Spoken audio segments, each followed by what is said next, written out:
sa usapin ng paggagawad ng katarungan sa atin.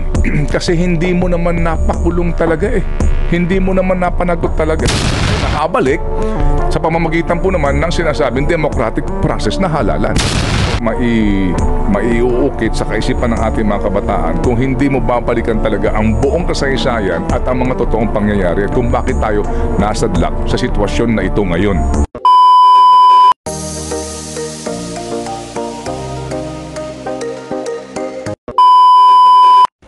Ito lang po yung ating sa ngayon po ito lang po ang for SAFE NCR po itong pinapaliwanag ko po sa inyo po Okay.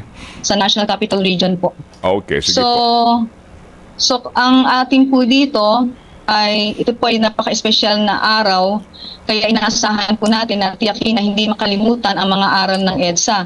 Sapagkat ang Rebolusyong EDSA ay isang makabuluhang kaganapan sa design ng Pilipinas at nais ng SAFE NCR na tiyakin na ang mga aral nito tungkol sa demokrasya, kalayaan, pagbabagong panlipunan may paasa sa susunod na henerasyon po. Ito po ang ating sisikap po natin.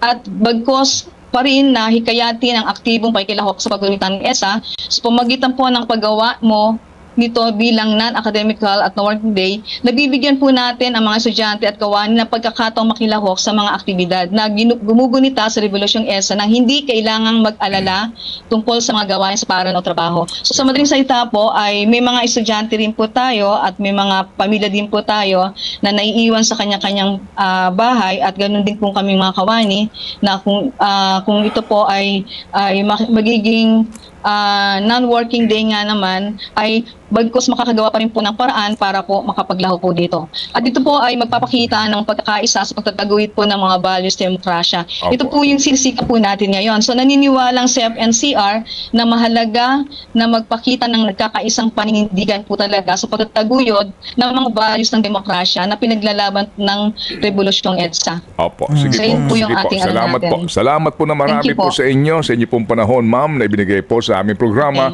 at mabuhay po ang SAFE. Thank you. Ay, salamat. 95. Thank you. Opo, may mga na rin. May mga universities. Si Ma'am Marisa Bechaida, ang Advocacy Committee Chairperson ng Catholic Educational Association of the Philippines. We beg for your indulgence. It is now 8 o'clock in the morning. Basically po sinasabi nila huwag kalimutan ang mensahe at diwa ng EDSA. Baka may mga iba pa nang tatanong bakit meron pa bang diwa ang EDSA? May kabuluhan pa ba yung EDSA yan? Hindi po ba dahil nga dito po sa kumbaga reversal of fortune na nangyari po sa ating bayan, ito ho yung minsan hindi mo rin matanggap siguro, Maricel. Ako'y nagpapasintabi sa mga sensitivities ng iba't ibang mga tao dahil ito rin po ang naging tampok na issue 3 years ago during the election. Di po ba? Yung pagbabalik ng rehimeng Marcos. Right? Right. Marami mga sugat dito ang magnanaknak na naman kapag muli nating inungkat itong usapin na ito. Marami mga sugat marahil na naghihilom na, Maricel. Mga sugat na nilikha na nagdaang bakbakan sa halalan. Mga sugat na nagbigay ng pait at sakit sa kaisipan damdamin ng maraming Pilipinong sinasabing nakibaka para sa ating inaasam-asam na kalayaan. Parang gusto ko magtalumpati dito, Maricel. Parang oratorical na nga, Manong Ted eh. Di ba? Kung babalikan natin tong after 3 years, no? Di ba? Nung halalan. So, Feb 25, no? Hindi ito working, hindi ito holiday, pero may mga eskwelahan po na nagsasabi, hindi, wala kaming klase para natin magunita ito. Ano bang kabuluhan nga? Ano bang kahalagahan nito? Nito hong pagdiriwang na ito. Because basically, ang iniiwan sa ating mensahe, sa iyo, Sel, no? Sigurado ako, hindi ka naman isa sa mga siguro di ko alam kung yung father mo kung nandun ba siya sa EDSA. Kasi ako wala ako sa EDSA. Nung mangyari itong people power na ito, ako'y nandoon sa Tacloban at broadcaster na. Noong mga panahon na iyon, no? Ang mga kapatid ko nandun sila nakisa sila sa EDSA. Nung panahon iyon, ano ba trabaho mo? Hindi pa ako nag-aaral noon, Manong Ted eh. Pero natatandaan ko, nasa bahay kami, nakikinig kami ng live ng mga report sa radyo. Radyo Tapos, Veritas. Radyo, yeah. Tapos ine-explain ng tatay ko kung ano yung nangyayari. Okay. Na parang, naririnig mo yon yung background, may helicopter na kasi 1986 binabantayan. ba? Ilang taong ka na? 1986, I was 4 years old. Okay. Tatanggapin ko yan. Oh. Si Chacha kasi high school na eh. Okay, Mas bata si Cha sa akin eh. mas bata sa'yo? Mas bata siya sa akin Parang eh. di halata. Okay. Go ahead. Pero yun, I was 4 years old, natatandaan ko, nandun kami sa bahay, nakikinig kami ng radyo, ipinapaliwanag sa akin na nagtitipon na yung mga tao sa EDSA kasi kailangan na nilang magrevolusyon kontra sa current administration. So, ito nga ang pangyayaring sa ngayon. Opo, sa usapin po ng hustisya. Ito lamang, meron pong isang principal na ginawaran po ng Sandigan Bayan ng 11 years of imprisonment dahil daw po sa pag-kickback ng 5,000 pesos. Sandigan Bayan po ito ang nagdesisyon.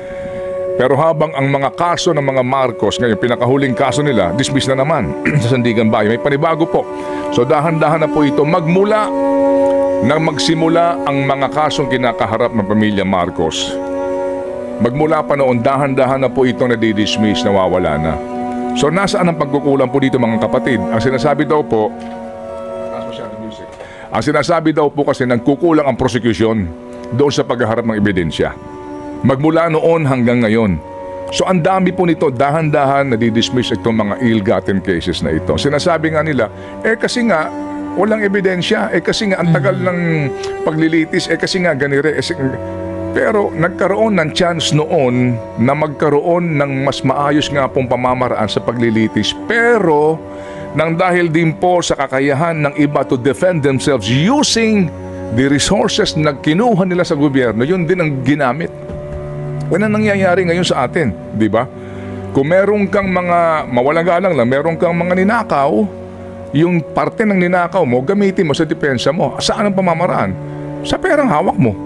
Makakakuha ka ng mga abogado mahuhusay. Makakakuha ka ng makakagawa ka ng kaparaanan para ka makalusot sa mga kasong kinakaharap ninyo. Hindi po ba? Hindi ko sinasabing ito nangyayari ngayon, pero yan po ang mga posibleng nangyayari at mangyayari pa sa atin.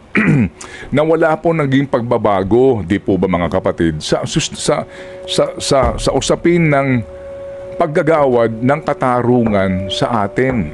Kasi hindi mo naman napakulong talaga eh. Hindi mo naman napanagot talaga eh. Kaya nga din po, ito nga tayo ngayon. Nakabalik sa pamamagitan po naman ng sinasabing democratic process na halalan. Di ba?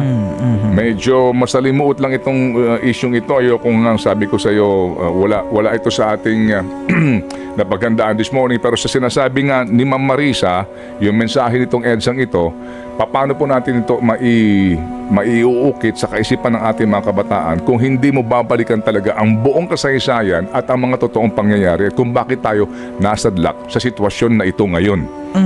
Na nagpatanggal ka, nag-oust ka ng isang pamilya na nakabalik sa pwesto at dahan-dahan nakabalik sa pwesto. Natahimik ka. Kasi nangihinayang ako, Manong Ted. Napapaisip din ako eh. Kasi kumbaga yung bola nasa atin eh. Hindi ba? Lalo na yung mga kung sino man yung papaupuin natin sa pwesto. Pero kahit na nagkakaroon na ng mga bad impressions, kumbaga, yung mga previous officials natin, hindi pa rin talaga umaabot sa punto na nadadala tayo. I'm not referring to anyone, pero makikita naman natin kung sino yung mga may bad records eh. Pero kahit na sabihin nating may bad records, parang andali nating makalimot. Napapaupo pa rin sa pwesto basta maganda lang yung commercial. Napapaupo sa pwesto kapag yung meron kang kamag-anak na nasawi, tapos dumalo doon sa burol. Siyempre nakakakurot kasi ng emosyon yun. Nakakalimutan natin kung ano yung ginawa nila before. Hindi ba? So, yun. Doon ako nangihinayang. Oo. Na pwede naman din nating baguhin, lalo na malapit Sa ating pong hudikatura, yung haba ng prosesong pinagdadaanan. Yung pong sinasabing due process, doon po tayo nagsisimula dito. Kaya po, ito nga, walang accountability na nangyayari po sa bayan na ito. Yan ang pinaka-numero unong problema po natin dito. Wala pong nagiging example. Wala po talagang klaro na nagiging ehemplo. Dahil yung po lamang mga nakukulong, yung po lamang mga napaparusahan ay yung pong mga ordinary thief. Yung pong barya-barya ang ninanakaw. Yung pong bilyon-bilyon ang ninanakaw, hindi po sila nakukulong bagkus sila pa'y inihahalal ng mga Pilipino. At yan po ang pinakamasakit na katotohanan sa bayan na ito.